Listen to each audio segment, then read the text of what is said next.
Hello everyone, welcome to part 3।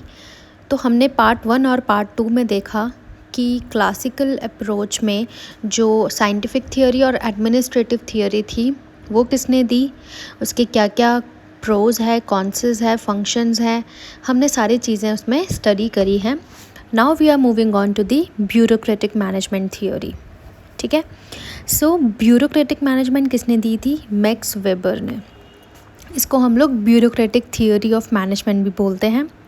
He wanted to find the most efficient way to run large organizations and ensure they work based on rules and logic, not personal emotions or favoritism.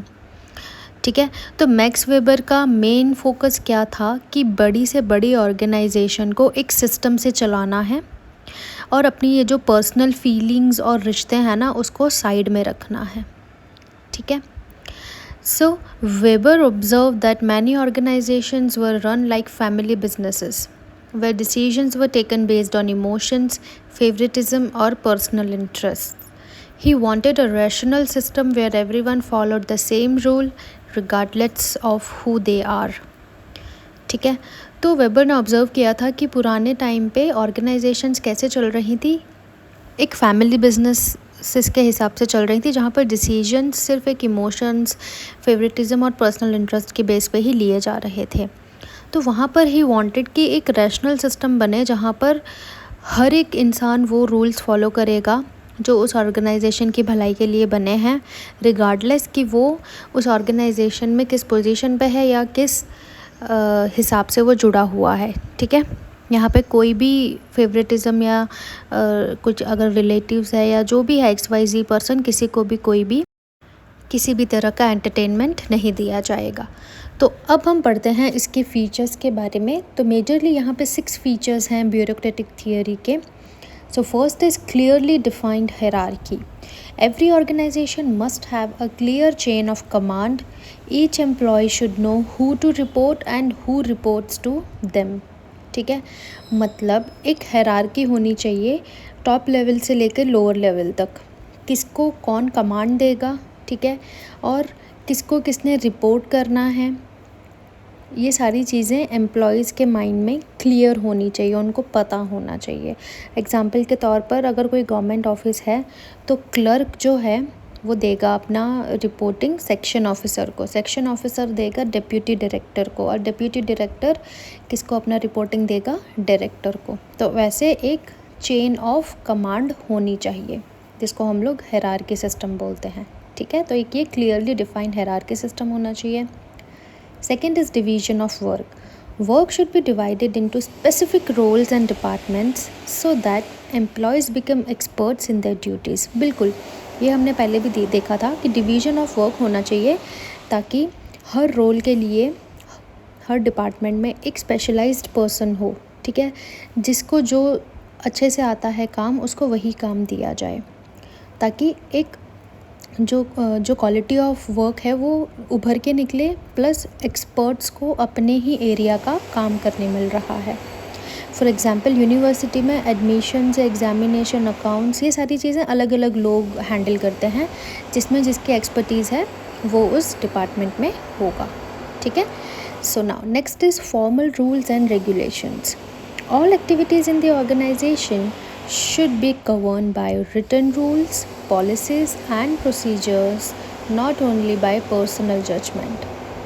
हर काम के लिए एक written rules बने हुए हैं, ठीक है, ताकि सबके लिए एक सिमिलर प्रोसेस से उसको जाना पड़े, सिमिलर रूल्स फॉलो करने, सिमिलर पॉलिसीज़ उसको अपनानी है।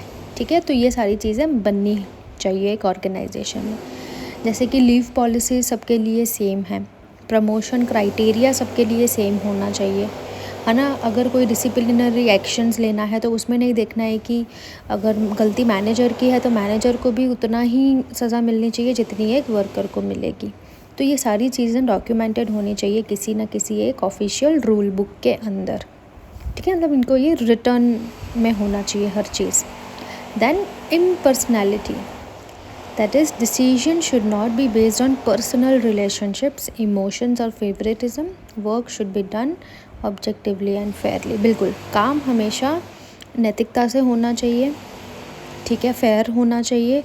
ये नहीं है कि किसी के साथ आपने कोई भेदभाव कर लिया, फेवरेटिज़म के अगर वहाँ पर नज़र आ रहा है वो कर लिया, ठीक है। तो ऐसी चीज़ें बिल्कुल भी एंटरटेन नहीं की जानी चाहिए। A promotion is given based on performance reports, not because the person is related to a manager। बिल्कुल, एग्जाम्पल में हम लोग देखते हैं कि हमें हमेशा पर्सनल रिलेशंस की वजह से प्रमोशंस को नहीं देना चाहिए, बल्कि उसकी परफॉर्मेंस के बेस पर हमें जज करना चाहिए वेदर ही और she is eligible for promotion और नॉट, ठीक है। Next is employment based on technical qualifications. People should be hired and promoted based on qualifications, education and experience, not personal connections। Similarly यहाँ भी वही बात करी है कि जिसको जितनी नॉलेज है, जिसको जो स्किल्स हैं, उसी के आधार पर आपकी हायरिंग होनी चाहिए।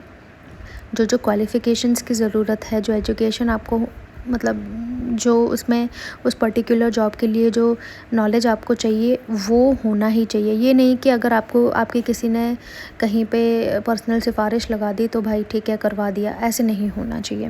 For example, UPSC selects IAS officers through exams and interviews, not references. बिल्कुल, अगर आईएएस या आईएएस का अगर आपको सिलेक्शन करना है तो आपको उसके लिए पर्टिकुलर एग्ज़ाम से और इंटरव्यू से निकलना पड़ेगा। वहाँ पे किसी भी references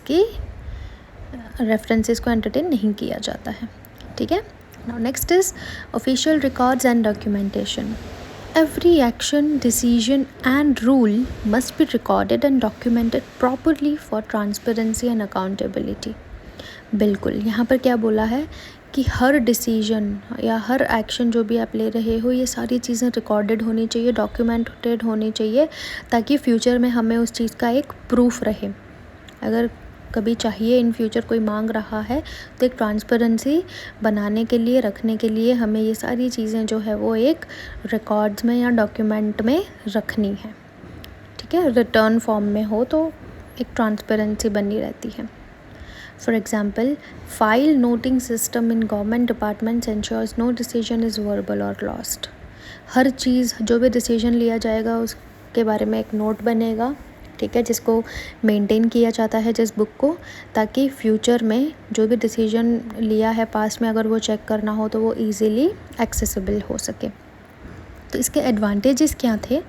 advantages of bureaucratic managements वो एंश्योर्स फेयरनेस एंड यूनिफॉर्मिटी। बिल्कुल, एक सबके लिए एक ही नियम है, एक ही रूल्स हैं, ठीक है।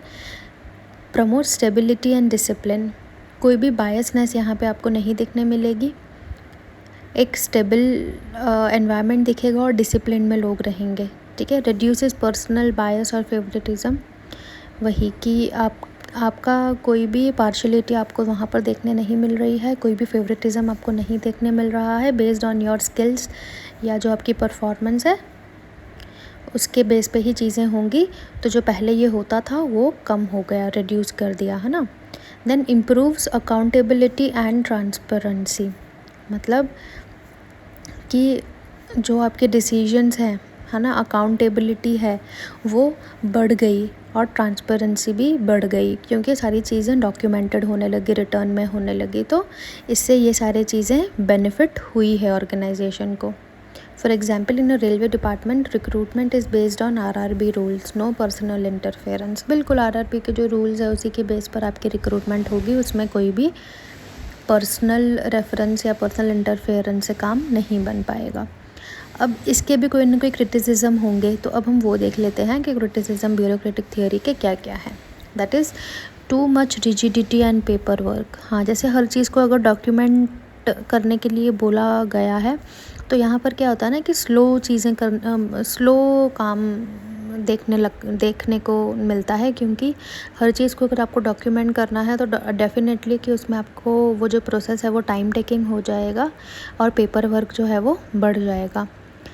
Slow decision making then kills creativity and flexibility के लिए आपकी जो भी क्रिएटिविटी है या इनोवेशंस है वो थोड़े कम हो जाते हैं, है ना। एम्प्लॉयज़ में focus more on rules than results, employees फिर ज़्यादा से ज़्यादा अपने पेपर वर्क पे ही ध्यान देने लग जाते हैं, फिर वो रूल्स पे ज़्यादा ध्यान देते हैं और रिज़ल्ट, उसका क्या रिज़ल्ट आएगा उस पे लोग इतना परवाह नहीं करते हैं। सो ये इसके कुछ क्रिटिसिज्म थे। तो हम इससे क्या कंक्लूड करते हैं, that max Weber's bureaucratic model gave us a structured rule based way of managing large organisations. उन्होंने एक स्ट्रक्चर तो बना दिया, रूल्स के बेस के ऊपर चलता हुआ कोई स्ट्रक्चर, जहाँ पर हम लोग बड़ी से बड़ी लार्ज ऑर्गेनाइजेशंस को भी अच्छे से मैनेज कर सकते हैं।